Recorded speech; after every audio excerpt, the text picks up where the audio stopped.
Welcome to another video on the Inside Spurs channel. Happy Tuesday morning. I hope you are well. I hope you're having a good day. I would say you're enjoying some sun, but knowing where some of you are. When you're somewhere closer to where I am, enjoy some of that grey, miserable sky. In this video, though, we are talking some transfers. You know, the summer window hasn't officially started, but summer moves have started. You know, players have already been leaving. You know, Ryan Session's contract not being extended and things like that. So in this video, we are talking Ivan, Toney, Conor Gallagher. I know it's somewhat boring, but now because it's the summer, it's a bit more interesting. And I think there's definitely something behind these two moves and what these two moves may look like. So I'll be talking a little about that. I also want to talk about Riccardo Calafiori for a minute. And it's not anything transfer related. I just want to talk about what I witnessed from him last night because he played against Juventus at home. So plenty to talk about, plenty to get into. Just want to say, though, if you're new, give, subscribe. You're very much welcome to join us for the journey. I've just realised my PlayStation headphones are sticking me in the sides. There you go. They're pretty much moved. Take the headphone bit out. There you go. All right. Anyway, let's jump in. All right. Really quickly on Calafiori, because I want to talk about it. It's fresh in my mind. I watched him last night. Bologna drew 3-3 to Juventus, and you're sitting there going, "Oh, centre half. They conceded 3."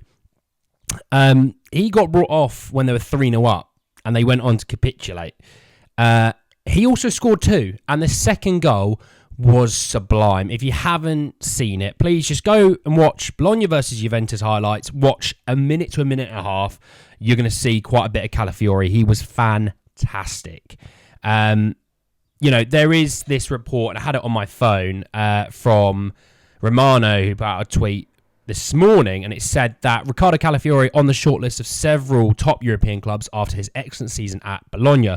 Juventus on it since February. Nothing done yet. Thiago Motta's next step is key.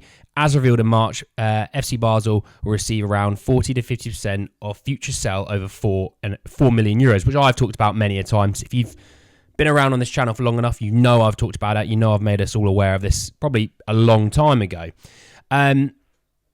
Juventus look like a really broken club. They look like they need work and work and work. You know, the Juventus that we knew of all those years, you know, when you had like Tevez up front, you know, and you'd have Pirlo and Marchisio and Vidal and Pogba. They're a shell of that club. I don't know what's gone on there. It's a bit sad to see, to be honest. Motta is linked to being the next Juventus manager, and Calafiori is obviously Motta's centre half, so that plays a big part. To be honest, it's gonna have to be a Paratici masterclass if we want to get him. And after watching him yesterday, I'm all for it. Because if you don't know, Bologna play, they line up in a certain way, but they don't play that way. They play like a 2-7-2 something or other like that. It's ridiculous what they do. Okay. You know, I'm joking about the 2-7-2. You know what I mean? But they basically ask a lot of their actual defenders to move into midfield. They ask their centre-half sometimes to move into midfield. I was watching Calafiori. He became a third central midfielder. I was blown away. And he can play it as well, by the way. He's good enough to get on the ball and play it. His finishing was superb yesterday. The second, like I said, it was a striker's finish, and some strikers can't even make that finish.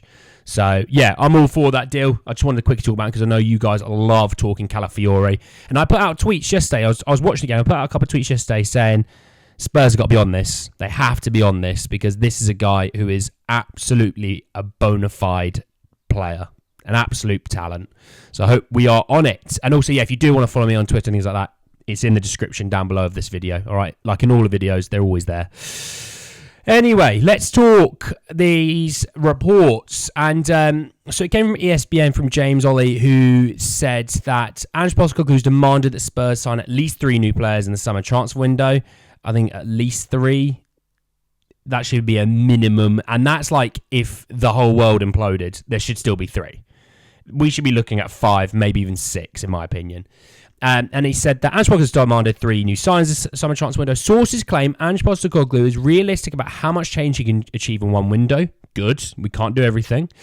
But it's targeting a new central midfielder and striker. Conor Gallagher and Ivan Toney are targets. And the more we talk about targets, the more I think Ivan Toney is the striker target. I just keep thinking that he is.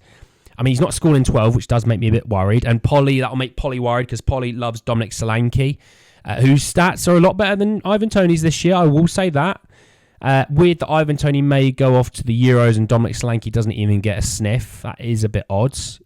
You know, By the way, if you don't know, the England squad gets released about 2 p.m. today, and there's already been some drops. Like Jordan Henderson's not going to be in it. Ben Chilwell misses out. Marcus Rashford might miss out. I can't remember. There's a few more on that list that that may not be there. It looks like Palace are going to have a few players in there, so there's that as well. But anyway, that means Eberechi Eze, if you didn't know. For us, on Ivan Toney, look, he would score more goals at Spurs, obviously. The amount of chances that we create, the amount of chances that we can adjust a little bit as well. So if flashing balls across the back, the 6-yard box, we can kind of stand some up towards the back post for Ivan Toney. We can do a few different things and create different style of chances that we don't really have that benefit of right now. So I quite like that, if I'm honest. There's talks that 50 million would get him. I think we should be looking at less. I think, Brentford will go, well, we want this, and we'll go, he's got 1 year left in his contract, and look at his form for the last 2 months. It's not been great. So I don't think they're going to get 50 million. I don't think Spurs would even give them 50 million. I think Spurs would go 40 at the max. I think with Conor Gallagher, they'll want 40 million from Chelsea, and Spurs will go, here's 30 million. Spurs aren't going to help out a Chelsea with financial fair play, and Spurs aren't going to give Brentford the deal that they truly want just because they want it.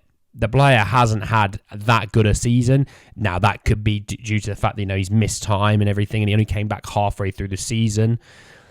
But it's a really crucial point. I mean, the way I look at a lot of these deals, and, I want you to try and get in my head a little bit because it might make a bit more sense as to why I say certain things. Does it make us better? Yes. Those two players makes the squad better. Absolutely.